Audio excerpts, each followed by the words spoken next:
Good morning मेरे प्यारे बच्चों, कैसे हैं आप लोग। उम्मीद करते हैं कि आप सभी बच्चे अच्छे से हैं और आप लोग की 2024 की बिहार बोर्ड की तैयारी अच्छे से चल रही हो।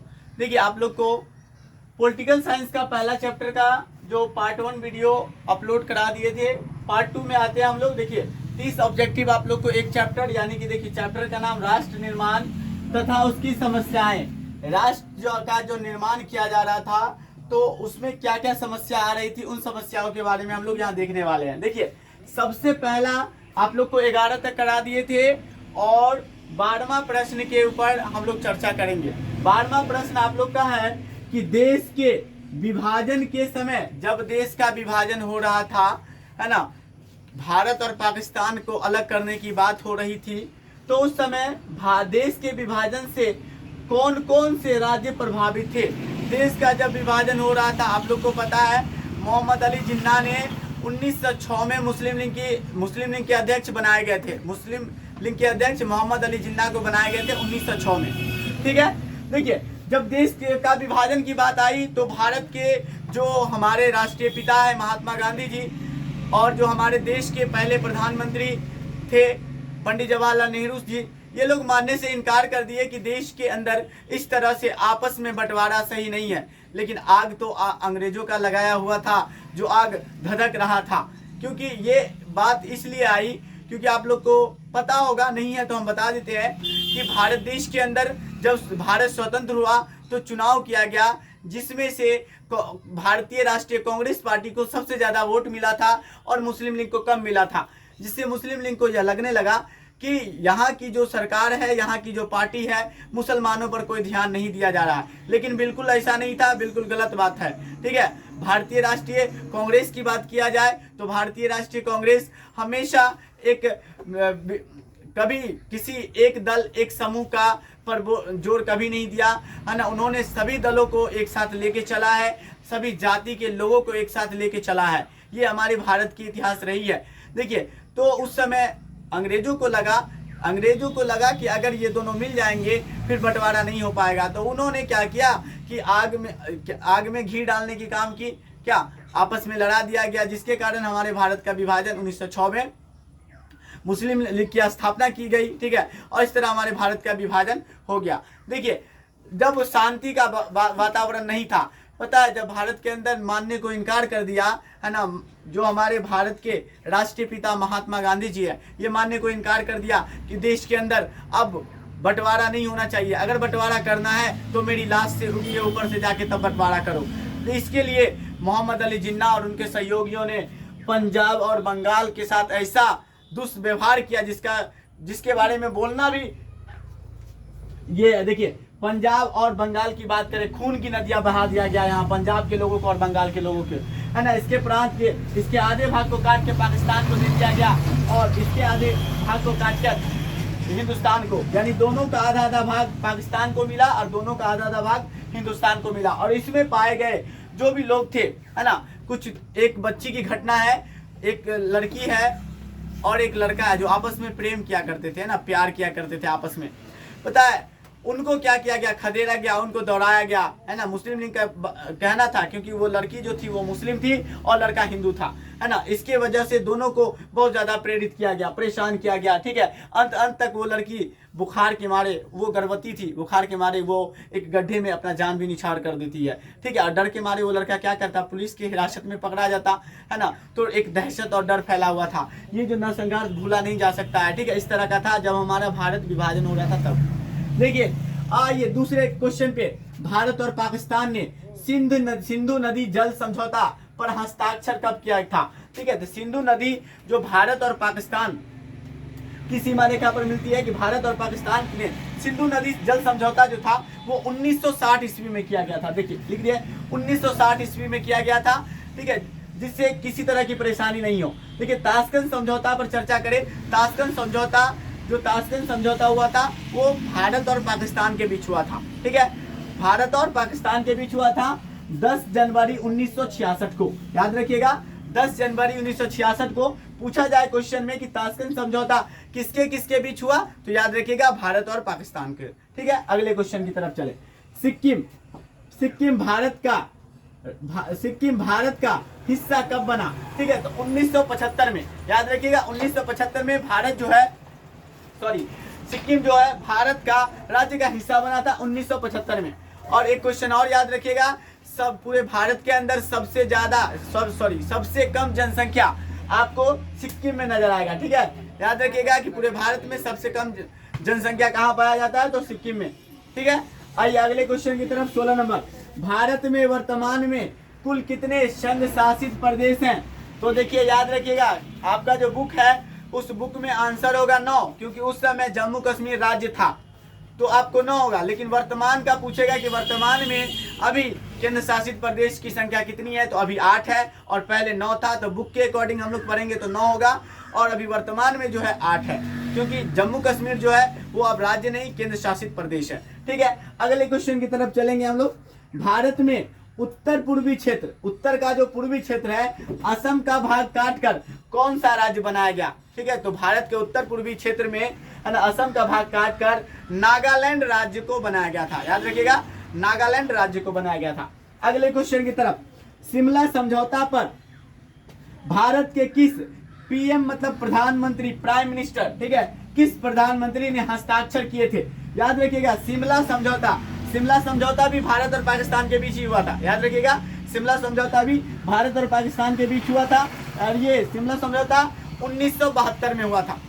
शिमला समझौता भारत और पाकिस्तान के बीच हुआ था 1972 में। उस समय भारत के प्रधानमंत्री कौन थे? तो इंदिरा गांधी। याद रखिएगा, उस समय हमारे भारत की प्रधानमंत्री पीएम कौन थे? इंदिरा गांधी थे। ठीक है, और पाकिस्तान के पूछते बताइए शिमला समझौता में पाकिस्तान के, तो याद रखिएगा जुल्फिकार अली भुट्टो, जुल्फिकार अली भुट्टो। चलिए आगे चलेंगे। संविधान सभा के अध्यक्ष कौन थे? संविधान की जो सभा हुई थी उसके अध्यक्ष डॉक्टर भीमराव अंबेडकर को बनाए गए थे, तो उनके अध्यक्ष डॉक्टर भीमराव अंबेडकर थे। ठीक है, देखिए अगला क्वेश्चन, भारतीय राष्ट्रीय कांग्रेस के संस्थापक कौन थे? तो भारतीय राष्ट्रीय कांग्रेस की स्थापना कब हुई? ये भी एग्जाम में पूछे जाते हैं, कितना बार पूछे गए हैं। और भारतीय राष्ट्रीय कांग्रेस के अध्यक्ष कौन थे? ठीक है, वो भी पूछे जाते हैं। देखिए भारतीय राष्ट्रीय की संस्थापक जो है एओ ह्यूम थे। कौन थे? एओ ह्यूम। और इसकी स्थापना 1885 ईस्वी में हुई थी। ठीक है, 1885 में। देखिए आप लोग डिजिटल बोर्ड पे नहीं जाइए, ये गरीबों का बोर्ड है और इससे बहुत गरीबों का उद्धार करने जा रहे हैं हम लोग। हम सोचते हैं कि जो भी वंचित परिवार हैं, जिनसे 300-400 का भी महीना पैसा नहीं हो पाता है जो अपने बच्चों को पढ़ा पाए, तो हम उसके लिए खड़े हुए हैं। बस आप लोग का सपोर्ट चाहिए कि उन गरीब के बच्चे भी पढ़ पाए अच्छी तरह से। शिक्षा सबको मिलनी चाहिए, ये हमारी आज़ादी और हमारी स्वतंत्रता है। और देखिए पैसे आपके पास कितना भी क्यों ना हो जाए, अगर आपके पास शिक्षा नहीं है तो आप अंधे के समान है, आप बहरों के समान है, आप विकलांग जितने भी आ जाते हैं ना वो सभी के समान है। आपके पास शिक्षा है तो समझिए आप ना विकलांग है, ना आप बहरे हैं, ना आप पैर से लंगड़े हैं। ठीक है, और मस्तिष्क से एकदम स्वस्थ है। ठीक है, तो शिक्षा की ज्योति हर एक घर में जलनी चाहिए।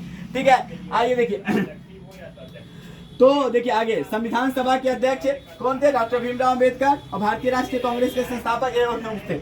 अगले क्वेश्चन, राज्य पुनर्गठन आयोग की स्थापना 1953 में किया गया था। राज्य पुनर्गठन आयोग की स्थापना 1953 में किया गया था। और मुस्लिम लीग की स्थापना 1906 में किया गया था। आप लोग को बताए थे मुस्लिम लीग की स्थापना जो है वो 1906 में किया गया था। और इसके अध्यक्ष जो बनाए गए थे वो मोहम्मद अली जिन्ना को बनाए गए थे। ठीक है, अगले क्वेश्चन, राज्य पुनर्गठन आयोग की स्थापना कब हुई? राज्य पुनर्गठन 1953 बता दिए। मुस्लिम लीग की स्थापना 1906 में हुई थी। किस देश का संविधान विश्व का सबसे बड़ा संविधान है? एकदम वीवीआई क्वेश्चन। किस देश का संविधान विश्व का सबसे बड़ा संविधान है? तो वो और कोई नहीं, हमारा जो साफ भारत, सुंदर भारत है ना, हमारा भारत है। पूरे विश्व के अंदर सबसे बड़ा लिखित संविधान की बात करें तो हमारा भारत है, सबसे बड़ा संविधान यहाँ का है। ठीक है, और पूछेगा बताइए सबसे पहला लिखित संविधान कहाँ का है? तो कहिएगा अमेरिका का है। ठीक है, पूरे विश्व में सबसे पहले लिखित संविधान अमेरिका का है। और पूछेगा विश्व का सबसे बड़ा संविधान, लिखित संविधान, तो वो हमारे भारत का है। चलिए अगले क्वेश्चन की तरफ चले। है कि मैं देखिए भारतीय संविधान के किस भाग को संविधान की आत्मा कहा जाता है? आप लोग को बताए थे कि भारतीय संविधान की आत्मा की बात आएगा तो आप प्रस्तावना को याद रखिएगा, ठीक है। भारत की आत्मा का बात आएगा तो आप किसका याद रखिएगा? भारतीय प्रस्तावना को, ठीक है। जो हमारे भारत का कॉन्स्टिट्यूशन है सबसे पहले प्रस्तावना आता है, वो हमारे भारतीय संविधान का हृदय माना जाता है। ये बात हमने पहले भी कही थी। देखिए क्वेश्चन भी आ गया और पूछा गया भी क्वेश्चन है कि भारतीय संविधान के किस संविधान की आत्मा कहा जाता है? तो प्रस्तावना को, ठीक है। देखिए भारत का संविधान, भारत के अंदर संविधान कब लागू हुआ? एकदम इजी क्वेश्चन है, पूछे जाते हैं। और एक और क्वेश्चन देखिए, पिछले साल पूछा गया था कि भारत स्वतंत्र कब हुआ? तो भारत स्वतंत्र 1946 में। स्वतंत्रता गणतंत्रता को एकदम दिमाग में रखिएगा। स्वतंत्र का मतलब हुआ आजाद होना और देश गणतंत्र बना, यानी देश के अंदर संविधान लागू हुआ। तो देश के अंदर संविधान लागू हुआ 26 जनवरी 1950 को, और ये हमारा भारत देश गणतंत्र हो गया, ठीक है। ये हमारा भारत देश गणतंत्र हो गया। और 15 अगस्त 1947 को हमारा भारत देश आजाद हुआ, तो हमारा भारत देश स्वतंत्र हो गया, ठीक है। आगे शिमला समझौता 1972 पाकिस्तान और भारत के बीच। भारत के पहले गृह मंत्री कौन थे? तो आयरन मैन, याद रखिएगा, सरदार वल्लभ भाई पटेल। भारत के पहले गृह मंत्री सरदार वल्लभ भाई पटेल थे। किस पाकिस्तानी राष्ट्रपति ने 1966 में ताशकंद समझौते पर हस्ताक्षर किए? देखिए ताशकंद समझौते पर, ताशकंद का बात करेगा तो अयूब खान, याद रखिएगा। उस समय पाकिस्तान के राष्ट्रपति थे अयूब खान, ठीक है। और उन्होंने ही 1966 के जो ताशकंद समझौते थे उस समझौते पर उन्होंने हस्ताक्षर किए। शिमला समझौता के समय पाक के प्रधानमंत्री यानी पाकिस्तान के प्रधानमंत्री कौन थे? तो याद रखिएगा जुल्फिकार बेनजीर अली भुट्टो, जुल्फिकार अली भुट्टो। देखिए आप लोग एक बार अच्छा से देख लीजिए, हर एक क्वेश्चन को बड़ा इंपॉर्टेंट है जो एग्जाम में आने वाला है और आने की संभावना है। हम आप लोग के बीच हमेशा बने रहेंगे और आप लोग हमारे इस YouTube channel MD Saddam sir पर एकदम बने रहें। हम जल्द लाइव क्लास लेके आप लोग के बीच आ रहे हैं। आप लोग मेहनत और लगन, एकदम कहते हैं नहीं, मेहनत इतनी खामोशी से करो कि सफलता शोर मचा दे। तो मेहनत आप लोग को इतनी खामोशी से करना है कि सफलता शोर मचाएगी, और आप लोग मेहनत करोगे तो बिल्कुल उस पोजीशन पर आप लोग को पहुंचाएंगे हम। आप लोग सिर्फ मेरा साथ दीजिए और मेहनत कीजिए। आप लोग है ना, घर पे जितना सेल्फ स्टडी जितना ज़्यादा करोगे, घर पे टाइम दोगे, है ना, और जितना ज़्यादा हो सके पढ़ाई पे एकदम अग्रसर रहिए। आप टाइम है नहीं आप लोग के पास, है ना, इतना ही कहना चाहेंगे। और देखिए ये चैप्टर आपका पहला खत्म, दूसरा बहुत जल्द लेके आएंगे आप लोग के बीच। और वीडियो कैसा लगा आप लोग कमेंट करके जरूर बताइएगा।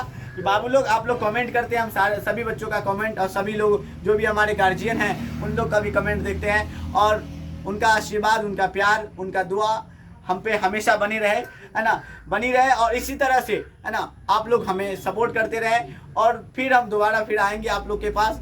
इतना एक बार देख लीजिए आप लोग, फिर मिलते हैं आप लोगों से। अभी के लिए बाय, ठीक।